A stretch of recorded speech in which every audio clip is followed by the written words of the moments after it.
Hello,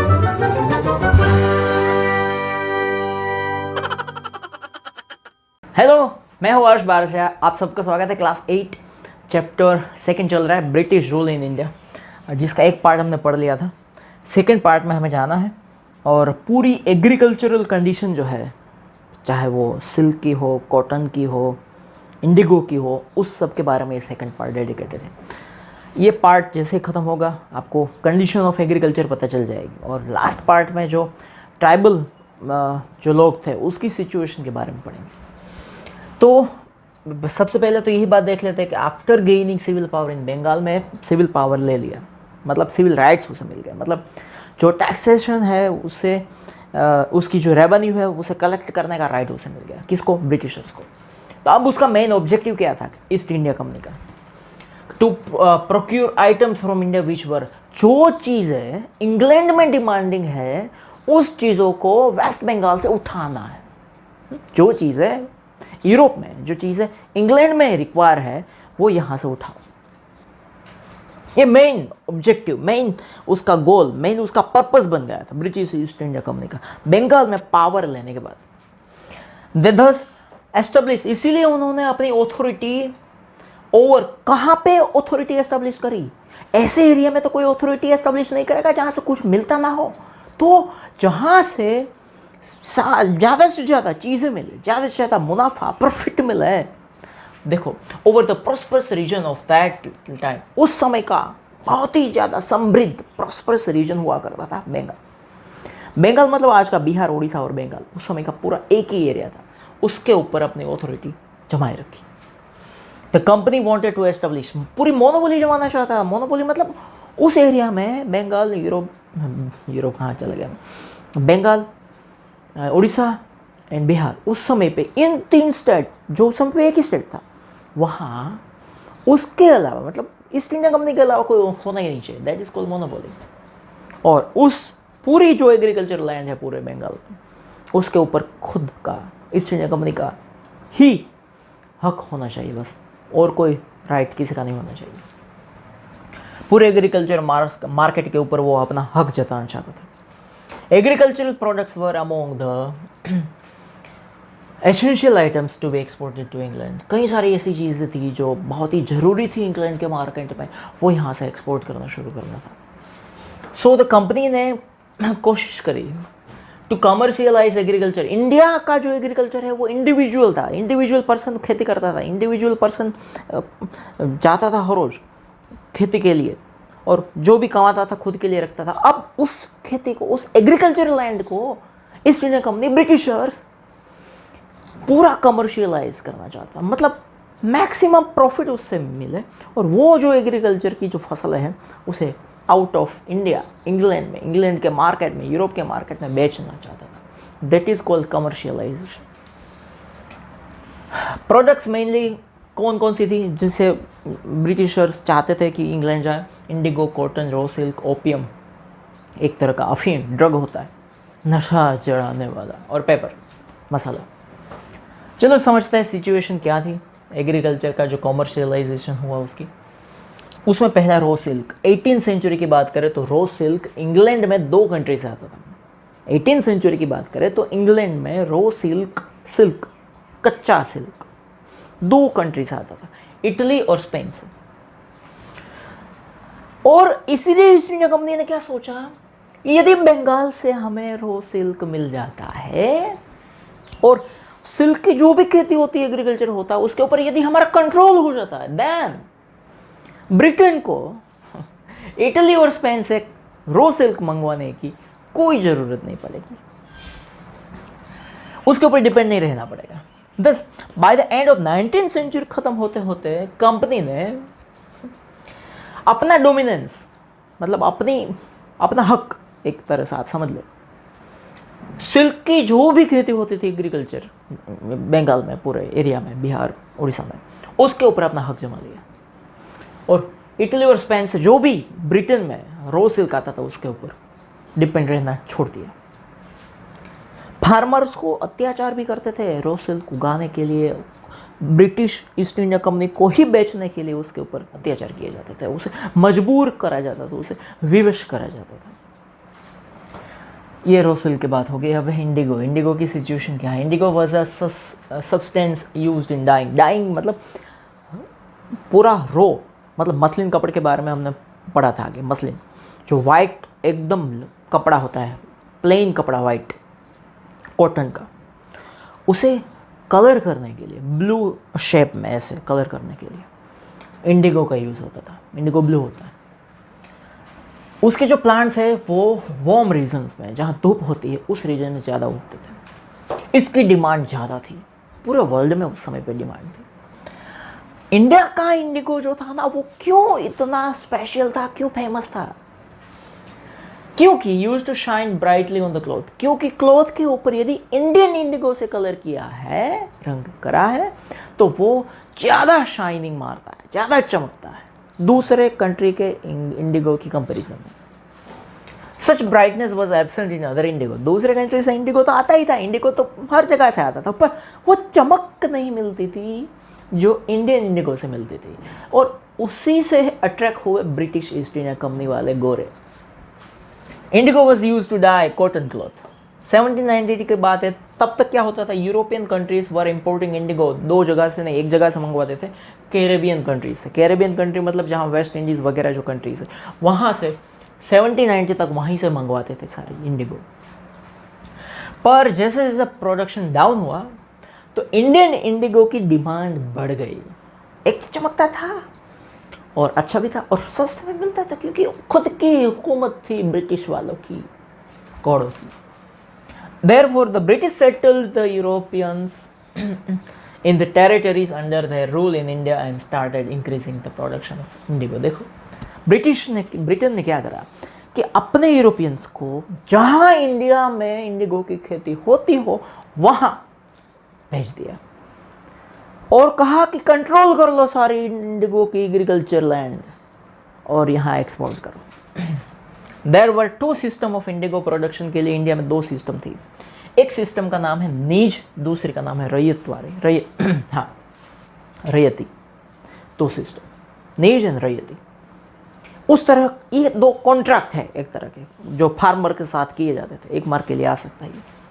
नीज system में क्या होता था कि जो प्रोड्यूसर्स है ना, यूज्ड देयर ओन प्लो, मतलब खेती करने के लिए जो भी उसके लिए जो सामान वगैरह चाहिए, उसमें प्लो मतलब एक तरह का हल, ऑक्सन मतलब बुल्स एंड इम्प्लीमेंट्स, जो भी और चीज़ें चाहिए खेती करने के लिए, वो प्रोड्यूसर्स मतलब जो प्रोड्यूस करते हैं, जो फार्मर्स है, वो खुद लाते थे। जब प्लांट्स रेडी हो जाते हैं तो रॉ मटेरियल हार्वेस्ट करा जाता है, खेती कल्टिवेशन कर दिया जाता है and deliver to the factory में भेज दिया जाता है। ये है नीज पद्धति, जिसमें खुद का हल है, खुद के बुलोक बड़द, खुद के ये सब खुद के इम्प्लीमेंट्स है, इंस्ट्रूमेंट्स है खुद के। जब तैयार हो जाता है इंडिगो कल्टिवेशन के बाद तो फैक्ट्री में भेज दिया जाता है। ये नीज फैक्ट्री, नीज सिस्टम है ये। अब रैयती सिस्टम में क्या है, farmer use to cultivate indigo. Farmer indigo को कल्टिवेट करता है खुद की लैंड पे। जब वो रेडी होता है तो he would sell it to the manufacturer को सेल करता है at fix price, price fix होती है।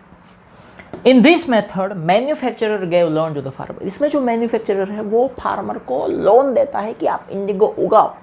If you don't have money then I would give money to, हाँ, उगाने के लिए, to produce the indigo. Most of the production was based on ये प्रैक्टिस। नीज एंड रैयती में सबसे ज़्यादा रैयती जो थी वो फेमस थी उस समय पे, because it was more profitable थी इंडिगो प्रोड्यूसर्स के लिए।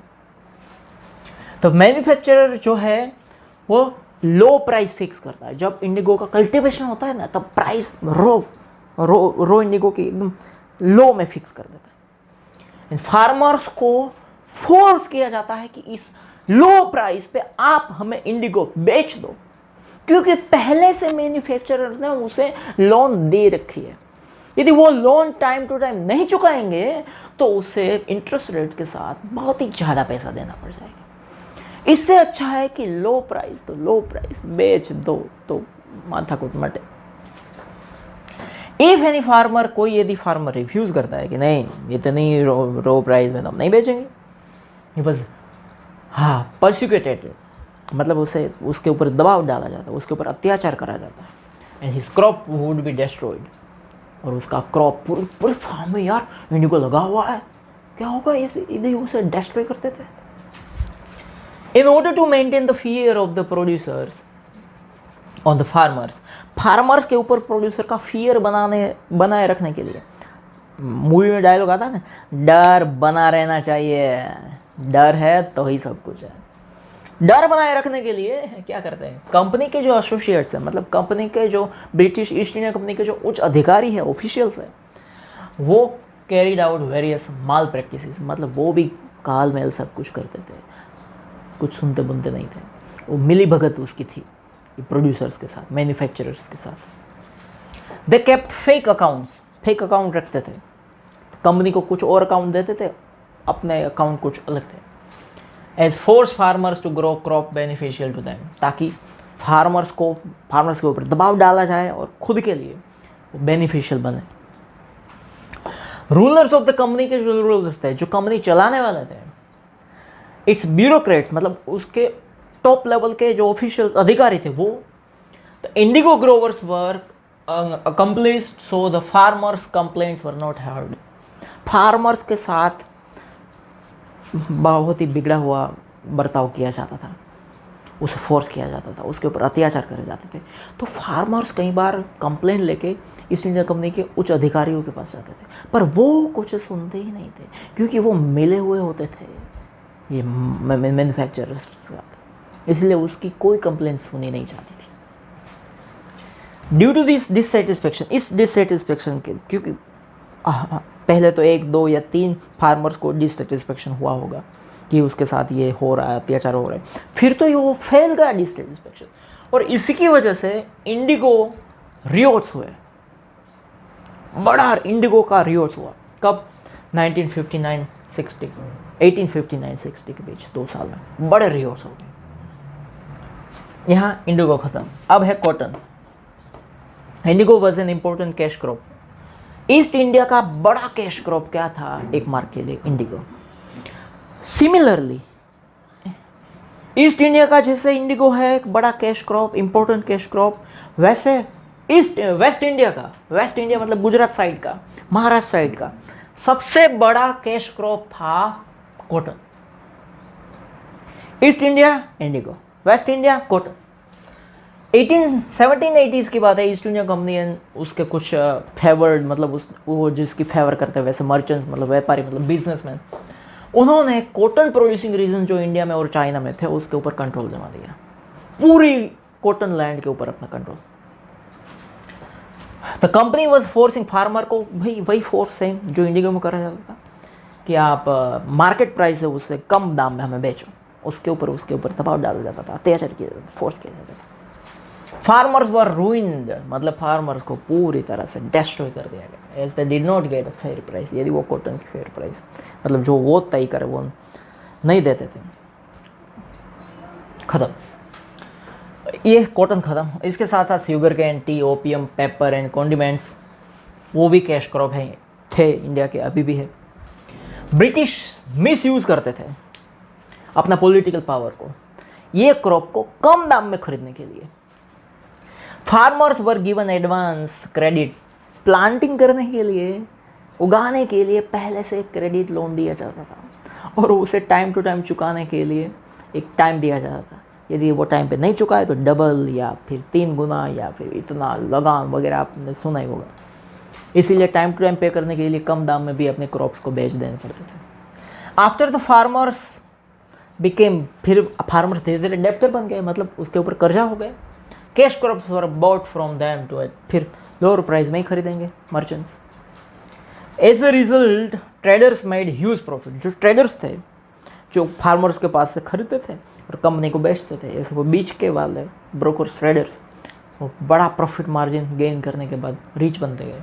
फार्मर्स बिकेम पुअरर, वो गरीब बनते गए। दस the company had big influence in buying, company को बड़ा प्रभाव मिला in buying and selling the cash crops. India में सेल बाई करने में बड़ा उसे फायदा हुआ। द इंडस्ट्रीज ऑफ इंग्लैंड, यहाँ की इंडस्ट्री तो ख़त्म होती गई धीरे धीरे धीरे।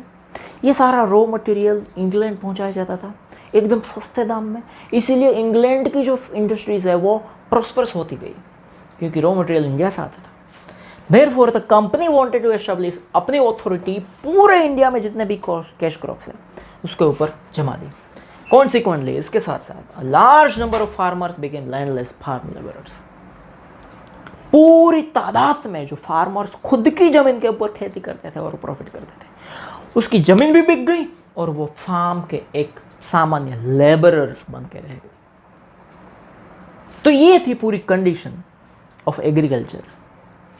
Cotton, raw silk, other crops, situation दिन पे दिन बिगड़ती गई और फार्मर्स फार्म लेबरर्स बन गए, जिसकी ज़मीन ही नहीं थी, दूसरों के फार्म में बस मजदूरी करना। ठीक है, अब यहाँ से नेक्स्ट पार्ट में, थर्ड पार्ट में ट्राइबल के बारे में पूरा पढ़ेंगे। अभी के लिए यहीं रुकता हूँ। जय हिंद, जय भारत, वंदे मातरम।